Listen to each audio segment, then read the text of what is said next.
¿qué tal amigos? Les envío un cariñoso saludo allá hasta donde se encuentren este domingo maravilloso, 13 de agosto del 2023. Yo soy Rosalinda Zuyate Chávez y les envío un saludote desde Chihuahua, México. Aquí hoy en Encuentros Virtuales Creativos, en Domingos de Reflexión, tenemos un tema muy importante para que nos podamos sentar tranquilamente y nos pongamos a reflexionar. Y yo les pregunto, como papá, como mamá, ¿estamos haciendo las cosas bien? ¿Somos buen ejemplo para nuestros hijos? ¿Estamos dejando un buen legado? El tema que hoy vamos a tratar es la violencia intrafamiliar. Y a nuestra invitada, ustedes ya la conocen. Ella es profesora, maestra online, es escritora y autora del libro Mael y su viaje por la vida con amor, la infancia entre el campo y la ciudad. Ella es una persona que siempre se ha preocupado por el bienestar de la sociedad, pero sobre todo por los pequeñitos y esos jóvenes que están a punto de salir al mundo a dar lo mejor que tienen ellos. Ella es María Raquel Lara Rocha, a quien le damos la bienvenida. Bienvenida, María Raquel. Hola, mi querida Rosalinda, un gusto estar una vez más acompañada contigo en este hermoso programa de encuentros virtuales creativos. Así es, Saludos María Raquel. cordiales a todos quienes nos escuchan hoy. Como les anunció Rosalinda, hoy les voy a hablar sobre la violencia intrafamiliar. Este es un tema que ha comenzado a investigarse y regularse hace muy poco, aunque se ha reconocido su existencia desde la antigüedad. En diferentes culturas y sociedades a lo largo de toda la historia humana no se le daba mayor importancia. Espero que podamos hacer un buen programa y hagamos un aporte a nuestros escuchas. Claro que sí, yo creo que sí, porque eres una persona que se ha venido preparando no de meses ni de 1 o 2 años, tú tienes mucho tiempo en este tipo de temas, porque yo sé que tú eres una persona que siempre está muy interesada en el bienestar de los pequeñitos y porque es ese trabajo que tú haces para estos niños, porque a ti te interesa mucho el bienestar de la sociedad. Y cuando nosotros tenemos niños y jóvenes bien portados, bien educados, bien queridos, entonces vamos a tener una mejor sociedad. Yo sé que a ti estos temas te gustan mucho y te apasionan, pero ¿tú qué entiendes por violencia intrafamiliar y por qué es importante que reflexionemos sobre este tema? Bueno, según la OMS, la Organización Mundial de la Salud, por tomar como referencia una de las tantas definiciones, la violencia intrafamiliar es cualquier acto de violencia o abuso de poder cometido por un miembro de la familia sobre otro, por acción o por omisión. Por ejemplo, no traerle el dinero a la familia para que alimente a los hijos, podríamos decir que es por omisión, algo que no hizo. O cuando un padre no le paga la mensualidad a sus hijos cuando la familia está separada, es por omisión. Y por acción, lo que se hace a veces en contra del otro o tratando de estorbar al otro, que se repite en el tiempo y que tiene como resultado maltrato o daño físico, psicológico, patrimonial o económico, abuso sexual, amenazas, coerción o la privación arbitraria de libertad. Ya sea que ocurra al interior de la familia, a nivel privado o en la vida pública. Es un tema que se sospecha ha aumentado mucho después de la pandemia. Una, porque los hombres estuvieron más tiempo en la casa y si había violencia, ellos no permitían que se establecieran las denuncias, pero sí muchas llamadas de auxilio. Aquí en Chile hay 149, donde se le pide a la familia o a los niños o a los jóvenes o a los adultos, a los ancianos, que si hay violencia intrafamiliar llamen a ese número. Resulta que las llamadas aumentaron en un 43,8%. La violencia intrafamiliar tiene formas muy solapadas, bajo la justificación que lo que sucede en el marco de la familia es privado, que cada grupo impone sus reglas de respeto, de relación entre sus miembros, como quiere. Por lo que bajo ese Tapiz existe un número importante de víctimas no registradas. Hay algunas familias que no dejan entrar a los investigadores, que no le contestan simplemente, por lo tanto no se registran lo que realmente sucede. Entonces, toda vez que se han hecho estudios, se establece un muestreo y en algunas partes no te van a dejar entrar, entonces hay que buscar otra casa hasta que se logra la muestra que sea científicamente válida. Fíjate que sí, desafortunadamente lo de la pandemia sí vino a acrecentar la violencia intrafamiliar y esto se debió también a que pues no estaban acostumbrados a vivir, a compartir la casa todo el día, ¿verdad? Pero aparte también mucha gente se quedó sin empleo. Entonces imagínate, no verse todos los días y de repente estar juntos, que no poder salir aquí, no poder ir allá, no poder trabajar, quedarte sin trabajo, no había dinero. Claro que toda esta violencia se vino multiplicando y no nada más en Chile, no nada más en México. Yo creo que esto se dio en casi en todas partes. Y mi segunda pregunta para ti sería, por ejemplo, ¿cómo ha sido posible descubrir esta existencia de violencia intrafamiliar en los diferentes países del mundo? Bueno, el descubrimiento y el reconocimiento de la violencia intrafamiliar como un problema social y legal significativo ha sido un proceso complejo y multifacético. Entre los métodos y procesos a través de los cuales ha sido descubierta y estudiada y abordada en diferentes países del mundo es mediante la investigación académica y social, a través de estudios, encuestas y análisis de datos que los investigadores recopilan, que han sido capaces de documentar y entender la naturaleza y el alcance de la violencia intrafamiliar en este espacio cerrado, en ese espacio al cual cuesta entrar, también a través del activismo y los movimientos sociales. Ha sido un medio para denunciar estas violencias. Los movimientos feministas y de derechos humanos han jugado un papel crucial en llevar la violencia intrafamiliar a la atención pública.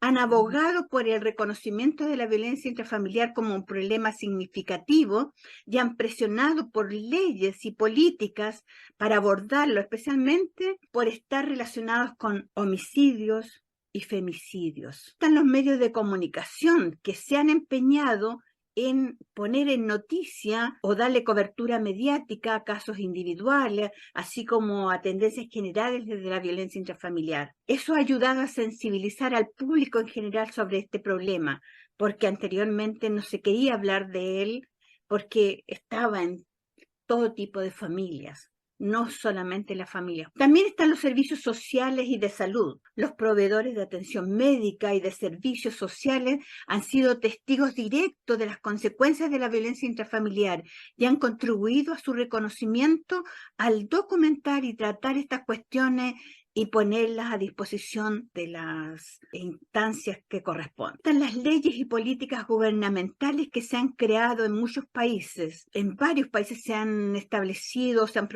promulgado leyes específicas contra la violencia intrafamiliar. Ha sido tanto una respuesta al reconocimiento del problema como un factor de mayor visibilidad, es decir, para que sea discutido, para que sea evidenciado, para que se establezcan leyes que penalicen las diferentes formas de violencia intrafamiliar. Y también las agencias gubernamentales han establecido programas para prevenir y abordar la violencia intrafamiliar. Las organizaciones internacionales, por otra parte, como entidades como la Organización Mundial de la Salud y la ONU, han llevado a cabo investigaciones y promovido políticas en todo el mundo para abordar la violencia intrafamiliar. Sus informes y recomendaciones han arrojado luz sobre el problema en diferentes contextos culturales y nacionales. También está el trabajo comunitario y testimonio de las víctimas. Se han atrevido a hablar las víctimas. Sí. Los esfuerzos a nivel comunitario para apoyar a las víctimas también y documentar las experiencias han sido fundamentales para entender la naturaleza de la violencia intrafamiliar. Las voces y testimonios de las víctimas también han sido vitales para humanizar y concretar este problema. ¿Cuándo hablaba un anciano antes de cómo lo violentaban en su casa? ¿Cuándo hablaba un padre? ¿Cuándo esas cosas estaban en el secreto de familia? Eso se consideraba que no podía salir de allí. De hecho, cuando ocurría violencia en contra de los niños, contra la madre, a los niños se les pedía silencio. En resumen, Sí. la comprensión de la violencia intrafamiliar ha sido el resultado de una confluencia de esfuerzos de diferentes sectores de la sociedad, desde la academia hasta el activismo, desde la política hasta la práctica médica, desde los actores que han trabajado en conjunto para descubrir este problema, documentarlo y responder a la violencia intrafamiliar en diferentes contextos globales. Qué Así, difícil, ¿verdad? Vivir en un mundo donde tenga que existir la violencia intrafamiliar, porque pues de aquí empiezan a surgir aquellos niños que violentan a otros. ¿Por qué? Porque es lo que están viendo en sus casas. Se podría decir que la violencia intrafamiliar se distingue al interior de la familia, ¿no? claro. Es ¿Cómo la decir, al ves? interior de la familia existen diferentes violencias intrafamiliares. La violencia entre la pareja. Nosotros sabemos que hay toda una dinámica dentro de una pareja. Y a veces esta pareja se trata muy bien al interior de la familia, se cuida porque está pensando en el impacto que pueden tener en los hijos, cualquier palabra, cualquier actitud, pero otros no. Entonces, la violencia entre los cónyuges o compañeros íntimos donde tanto hombres como mujeres pueden ser víctimas y agresores, está muy bien documentada en la literatura académica, en los informes de las organizaciones gubernamentales y no gubernamentales, en sitios web, en sitios de salud y de asistencia social, porque ya era hora de ponerlo en evidencia. Este tipo de violencia intrafamiliar alcanza todas sus expresiones en la violencia entre la pareja.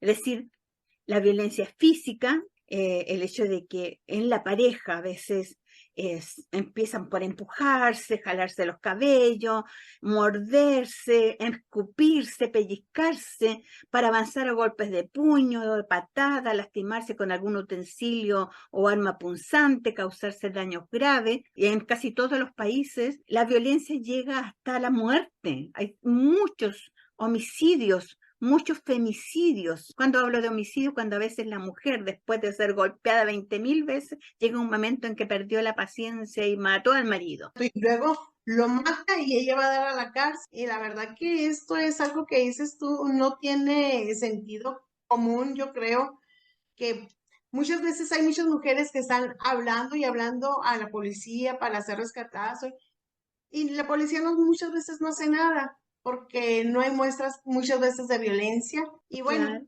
pero hay les hacen violencia, caso y la mujer termina muerta. claro, Ah, pero cuando la mujer mata a su agresor, entonces sí, a la cárcel a la directamente. cárcel por muchos años. Dentro de la violencia intrafamiliar de pareja está también la violencia sexual.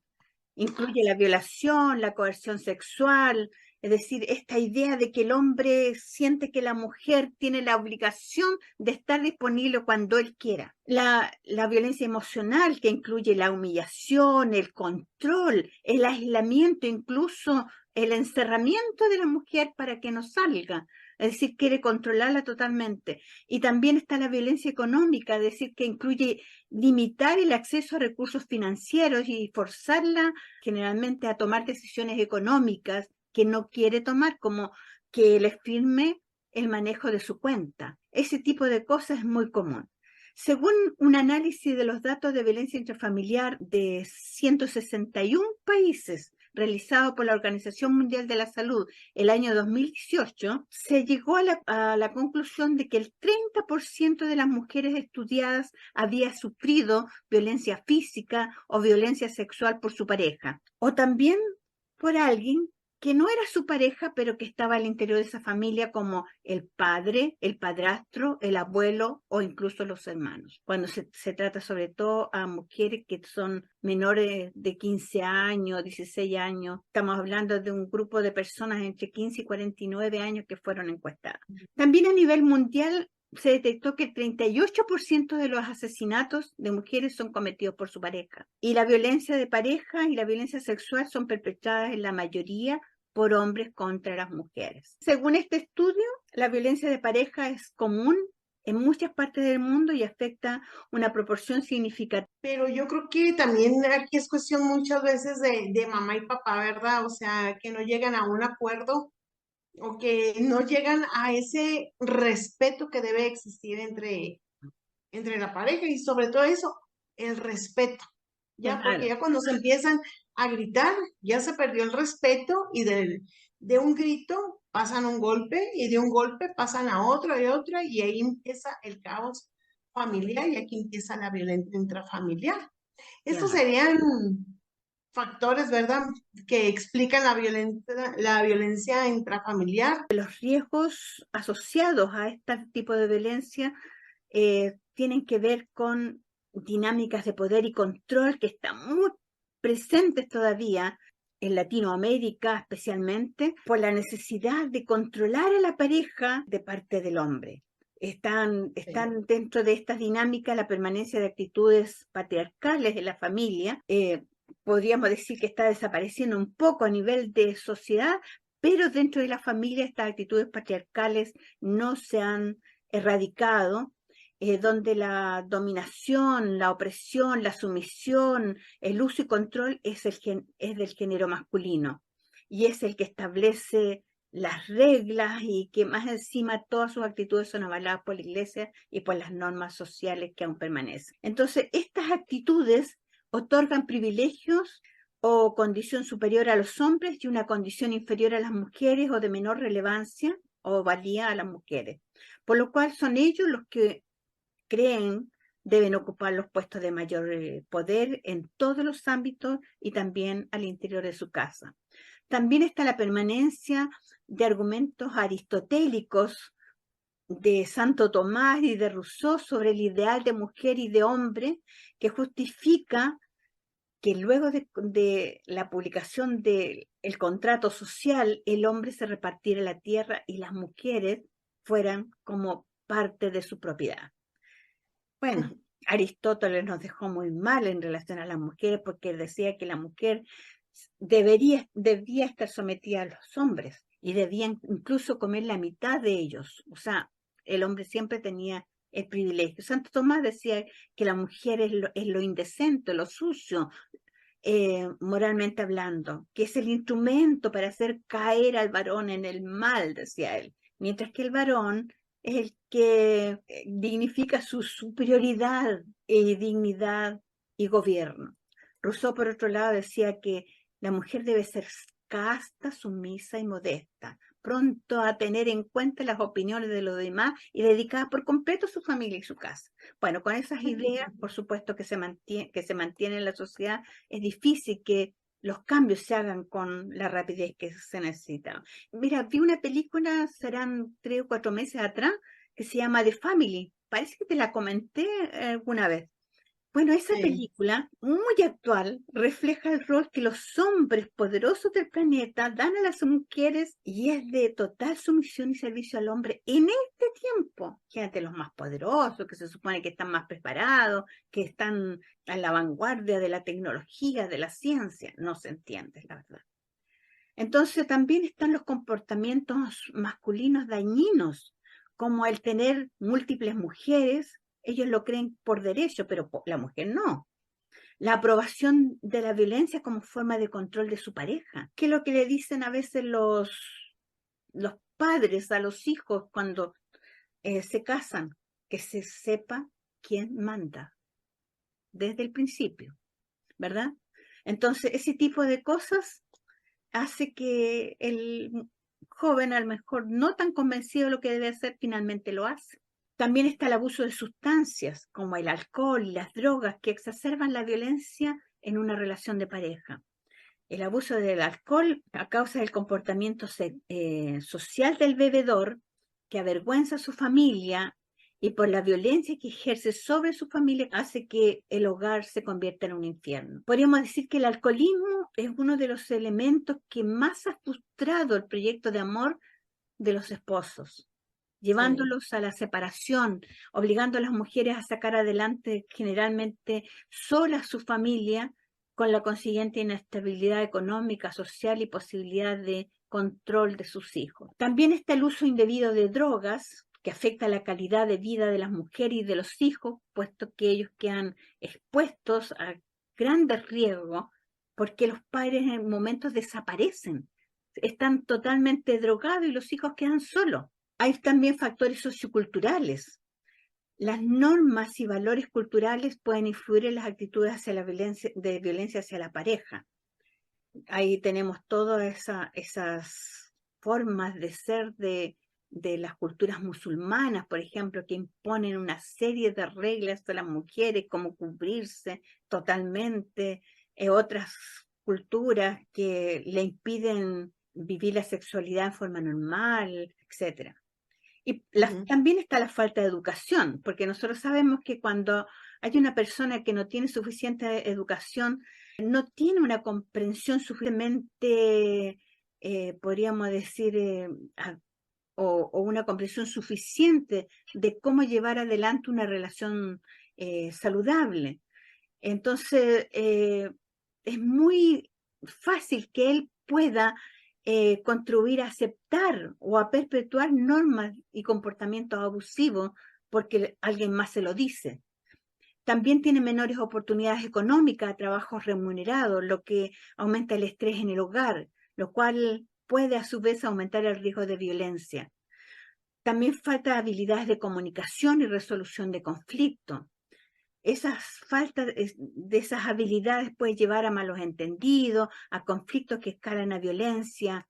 También está la adhesión a normas culturales o sociales muy rígidas o tradicionales que pueden perpetuar roles de géneros desiguales y aceptar y justificar la violencia en la familia. Entonces, esas desigualdades, por supuesto, que también influyen en la permanencia de la violencia. Y esa permanencia de violencia también puede contribuir a un ciclo intergeneracional de violencia, donde los niños que crecen en hogares con violencia intrafamiliar tienen acceso limitado a la educación, más encima, pueden estar en mayor riesgo de perpetuar y experimentar la violencia en sus propias relaciones adultas. Es decir, ellos van a llevar la violencia porque la vieron, porque la experimentaron a veces en su propia carne. Entonces, podrían ellos perpetuarla en otras generaciones. Por supuesto que no toda la gente sin educación experimenta la violencia, eso no podemos decirlo así. Bueno, están los antecedentes familiares también que influyen en la violencia, es decir, la exposición a la violencia hace que el abandono, el maltrato, la exclusión, la protección inadecuada o inexistente, las rupturas familiares, creen grandes dificultades en el futuro, en el ejercicio de la parentalidad y también pueden ejercer la violencia. También están los trastornos de personalidad, no siempre la violencia es de personas sanas, a veces hay niños dentro de la familia que tienen trastornos de personalidad. Aparece de repente dentro del desarrollo de un niño enfermedades como el borderline, como la esquizofrenia, o un trastorno de personalidad que los hace ser antisocial, pero también muchos trastornos que no han sido diagnosticados porque no tienen la posibilidad o el acceso a la salud psiquiátrica o psicológica. Entonces, esos niños a veces son violentos con sus padres, con sus abuelos, con sus hermanos o con su madre dentro de la familia. Debido a que la mujer se ha atrevido a salir de la casa a trabajar y a participar en movimientos de liberación, la violencia es el último recurso para mantener los privilegios masculinos. La violencia contra los niños es otro tipo de violencia dentro de la violencia intrafamiliar. La violencia contra los niños puede ocurrir en el hogar en manos de uno o ambos padres, los cuales podrían ser explicados por situaciones de estrés, problemas de salud mental, abuso de sustancias y alcohol, patrones de comportamiento aprendidos. También ejercen violencia contra los niños, los cuidadores en la casa, los abuelos, los tíos, las tías, las niñeras o también el personal de las instituciones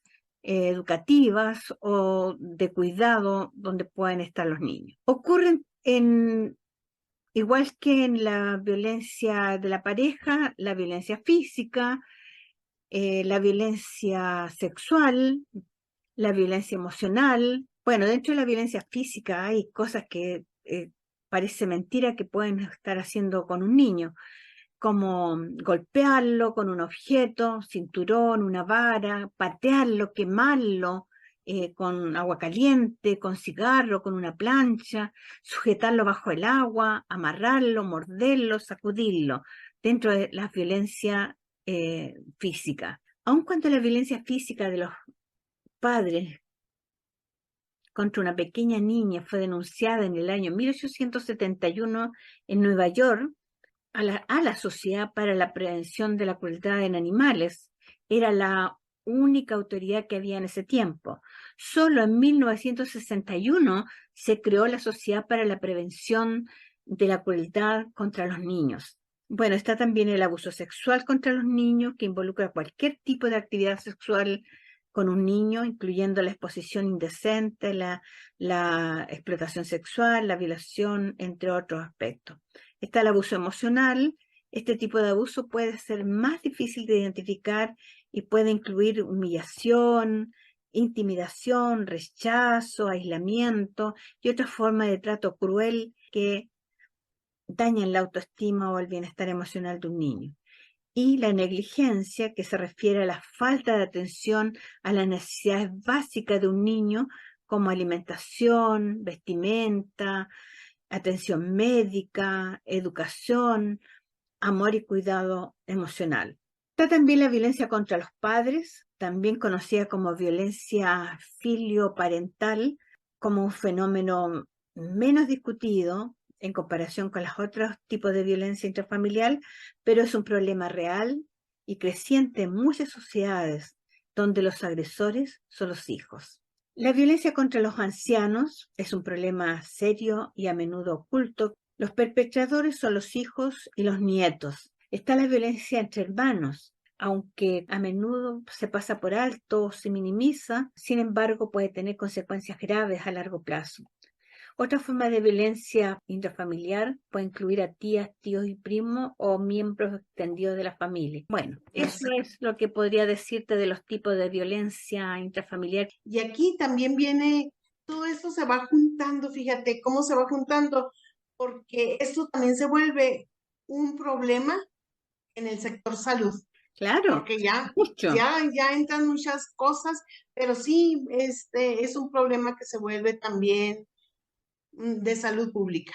Se dice que la violencia intrafamiliar es un problema de salud pública debido a las consecuencias que los diferentes tipos de violencia tienen en la salud. Está la salud física, es decir, las lesiones que sufre la persona violentada, que a veces pueden ser fracturas, golpes, hematomas, que tienen que llegar al hospital a veces para ser atendida. La violencia sexual y reproductiva de las mujeres, eh, debido a que han sido violadas, han tenido embarazos no deseados, abortos provocados, abortos involuntarios, muertes fetales, a veces por golpes, partos prematuros o bebés con bajo peso al nacer.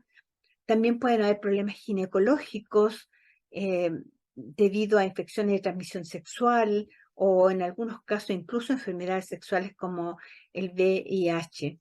También en la salud mental, el familiar agredido puede llegar a sufrir diversos trastornos de salud mental como traumas, depresión, ansiedad, estrés postraumático, insomnio, trastornos alimentarios, problemas con las bebidas alcohólicas, cefaleas constantes, síndrome del dolor, debido a que por todos los problemas con que está pasando, somatiza en el cuerpo, intentos de suicidio que a veces tienen resultados de muerte.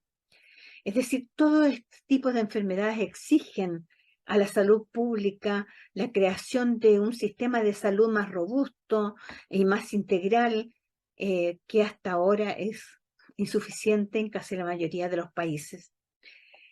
Esto para proporcionar los tratamientos de atención psiquiátrica y psicológica que necesitan hombres, mujeres, niños y ancianos o parientes de diferentes edades.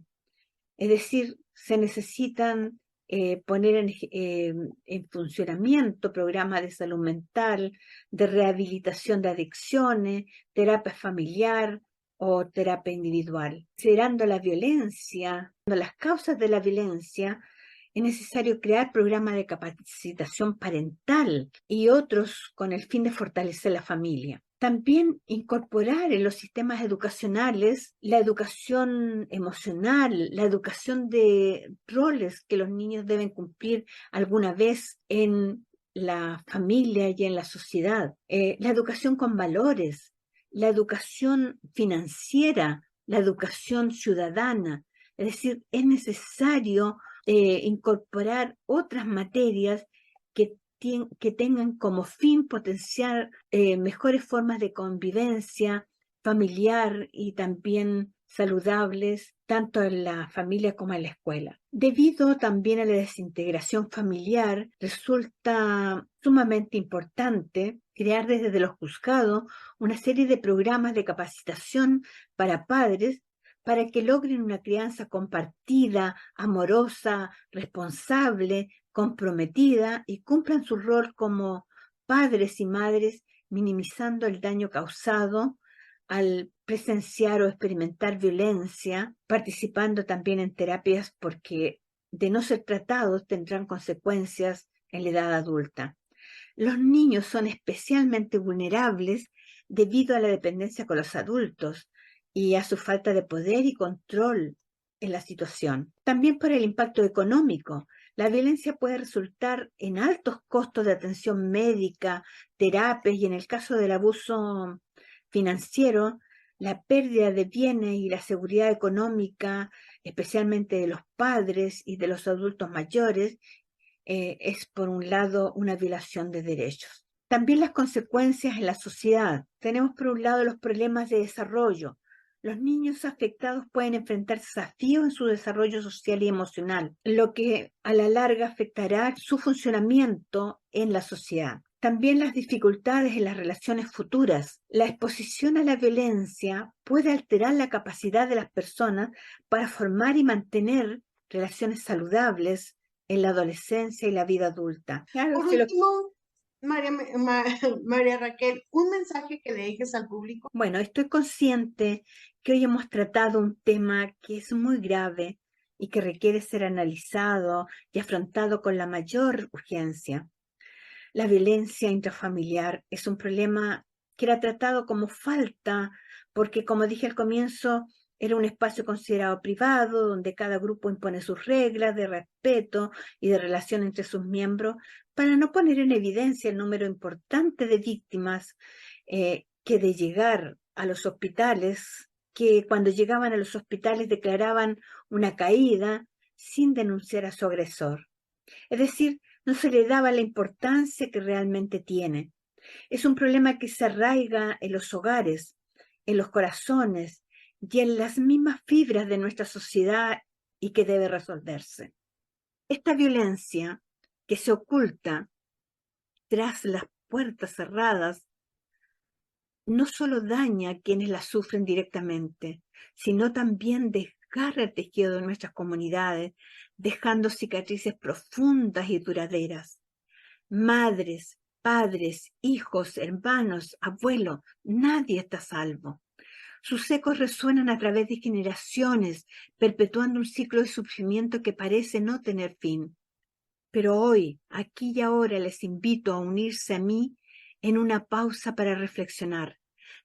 Reflexionar sobre nuestras acciones, sobre nuestras palabras, sobre nuestros pensamientos, porque cada uno de nosotros tiene la capacidad de marcar la diferencia.